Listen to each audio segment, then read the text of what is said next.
आज की वीडियो में हम बात करेंगे advocate general for the state यानी राज्यों के महाधिवक्ता के बारे में। जिस तरह से पूरे देश का हाईएस्ट लॉ ऑफिसर या प्रथम विधि अधिकारी होता है अटॉर्नी जनरल यानी महान्यायवादी, बिल्कुल उसी तरह से भारत के हर राज्य का हाईएस्ट लॉ ऑफिसर या प्रथम विधि अधिकारी होता है एडवोकेट जनरल या महाधिवक्ता। कहने का मतलब कि नेशनल लेवल पर जो काम अटॉर्नी जनरल के द्वारा किया जाता है, राज्यों के लेवल पर बिल्कुल वो का वो काम किया जाता है एडवोकेट जनरल या महाधिवक्ता के द्वारा। बात करें अगर एडवोकेट जनरल से रिलेटेड आर्टिकल की, तो उसके लिए आपको रटने की जरूरत नहीं है कुछ भी।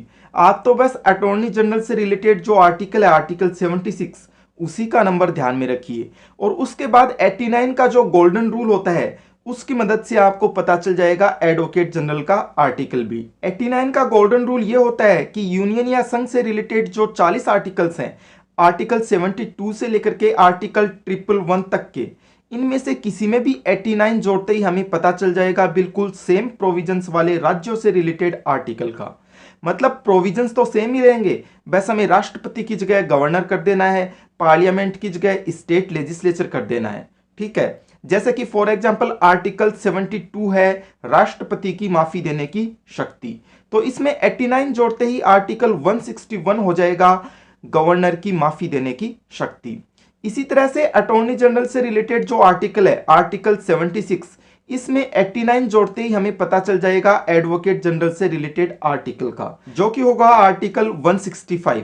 89 के इस गोल्डन रूल का यूज करते समय बस आपको एक छोटी सी बात ध्यान में रखनी है कि आर्टिकल 72 से लेकर के आर्टिकल 111 के इन 40 आर्टिकल्स में से ये 3 आर्टिकल्स ऐसे हैं जिन पर कि ये रूल लागू नहीं होता, यानी कि ये तीनों इस रूल के एक्सेप्शंस हैं। ठीक है,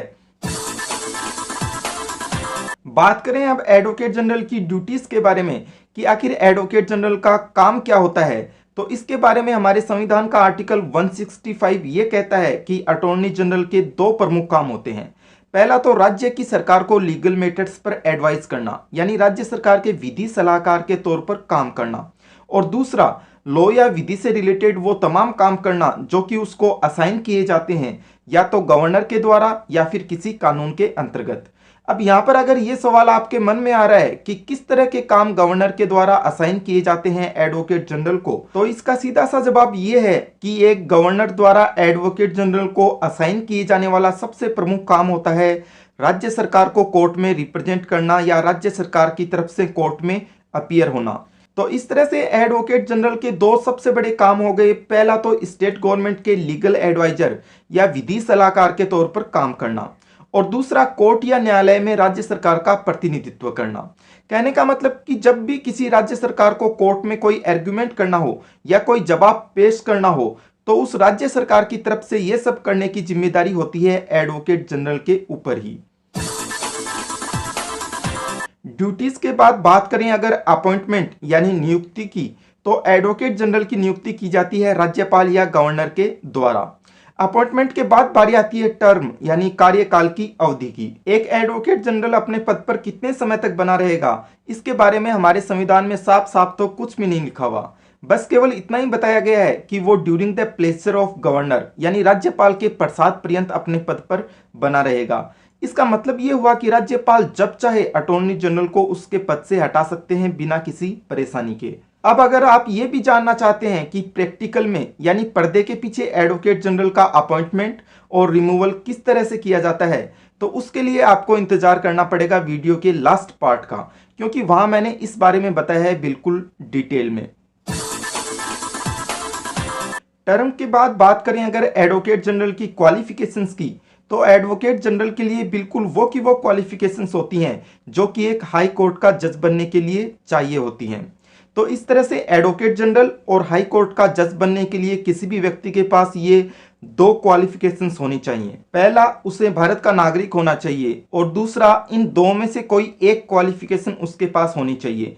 फर्स्टली, कि या तो वह व्यक्ति हमारे देश में 10 साल तक किसी जुडिशियल ऑफिस यानी न्यायिक पद पर रहा हो। सेकेंडली, या फिर वह व्यक्ति 10 साल तक हाई कोर्ट का एडवोकेट रहा हो। तो इस तरह से इन 2 में से कोई भी एक क्वालिफिकेशंस पूरी करने पर और भारत की नागरिकता होने पर एक व्यक्ति बन सकता है एक एडवोकेट जनरल या महाधिवक्ता। क्वालिफिकेशंस के बाद में बारी आती है राइट्स यानी अधिकारों की। तो एक एडवोकेट जनरल के पास 5 प्रमुख अधिकार होते हैं। फर्स्टली, राज्य सरकार की तरफ से किसी भी कोर्ट में अपीयर होने का अधिकार। सेकेंडली, स्टेट लेजिस्लेचर की प्रोसीडिंग यानी राज्य विधानमंडल की कार्यवाही में भाग लेने का अधिकार। थर्डली, स्टेट लेजिस्लेचर की किसी कमेटी का मेंबर बनाए जाने पर उस कमेटी की कार्यवाही में भाग लेने का अधिकार। फोर्थली, स्टेट लेजिस्लेचर की प्रोसीडिंग में भाग लेते हुए एडवोकेट जनरल के पास तमाम वो पावर्स और प्रिविलेजेस होते हैं जो कि एक एमएलए के पास होते हैं। ये वही पावर्स और प्रिविलेजेस हैं जिन्हें की डिस्क्राइब किया गया है संविधान के आर्टिकल 194 में। पांचवें और अंतिम अधिकार के रूप में हम डिस्क्राइब कर सकते हैं एडवोकेट जनरल के रिमनरेशन को। संविधान के प्रोविजंस के मुताबिक एडवोकेट जनरल को मिलने वाले रिमनरेशन को निर्धारित किया जाएगा राज्य के राज्यपाल के द्वारा। एडवोकेट जनरल के इन 5 राइट्स के बाद बारी आती है एडवोकेट जनरल पर लगी हुई कुछ लिमिटेशंस की। जो सबसे बड़ी लिमिटेशन होती है एक एडवोकेट जनरल के ऊपर, वो ये होती है कि वो स्टेट लेजिस्लेचर की प्रोसीडिंग में भाग लेते हुए भी सदन में वोटिंग का अधिकार नहीं रखता। इसकी वजह यह है कि वह असल में स्टेट लेजिस्लेचर का मेंबर नहीं होता, इसीलिए उसे वोटिंग का अधिकार नहीं दिया गया है। दूसरी जो सबसे बड़ी लिमिटेशन है एडवोकेट जनरल के ऊपर, वो ये है कि वह उस राज्य सरकार के खिलाफ कोई भी केस नहीं लड़ सकता जिसका कि वो एडवोकेट जनरल है। एग्जामिनेशन व्यू पॉइंट से तो आपको यही ध्यान में रखना है कि एडवोकेट जनरल को अपॉइंट किया जाता है गवर्नर के द्वारा, लेकिन प्रैक्टिकली या पर्दे के पीछे किस तरह से इसका अपॉइंटमेंट होता है और किस तरह से रिमूवल होता है, ये हम समझने की कोशिश करेंगे एक छोटे से एग्जाम्पल की मदद से। मान लीजिए कि राजस्थान में अभी अभी विधानसभा के चुनाव हुए और चुनाव के बाद में अशोक गहलोत को नया मुख्यमंत्री चुन लिया गया। अब मुख्यमंत्री बनने के बाद अशोक गहलोत एडवोकेट जनरल की पोस्ट के लिए किसी ऐसे बड़े एडवोकेट को ढूंढेंगे जो कि उनका क्लोज भी हो और पूरी तरह से विश्वास पात्र भी हो, और फिर उस एडवोकेट के नाम की सिफारिश गवर्नर को कर देंगे।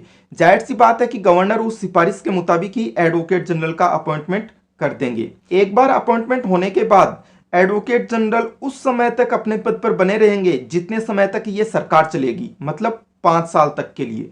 अब मान लीजिए कि किसी वजह से 5 साल से पहले ये गहलोत सरकार गिर जाती है, तो ऐसे में कन्वेंशन या परंपरा तो यही है कि सरकार के साथ साथ सरकार द्वारा अपॉइंट किया गया वह एडवोकेट जनरल भी इस्तीफा दे देगा।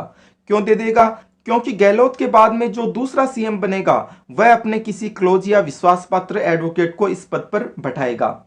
दूसरी तरफ यह भी ध्यान रखने लायक बात है कि गहलोत सरकार 5 साल पूरा करने के बाद अगर एक बार फिर से अगले 5 साल के लिए पावर में आ जाती है तो वह फिर से उसी एडवोकेट जनरल को अगले 5 साल के लिए दोबारा अपॉइंट भी कर सकती है। इसमें कहीं कोई दिक्कत वाली बात नहीं है। तो इस तरह से वीडियो के इस लास्ट पार्ट में मैंने आपको अच्छे से बता दिया है कि एडवोकेट जनरल के मामले में प्रैक्टिकली चीजें किस तरह से मैनेज की जाती हैं।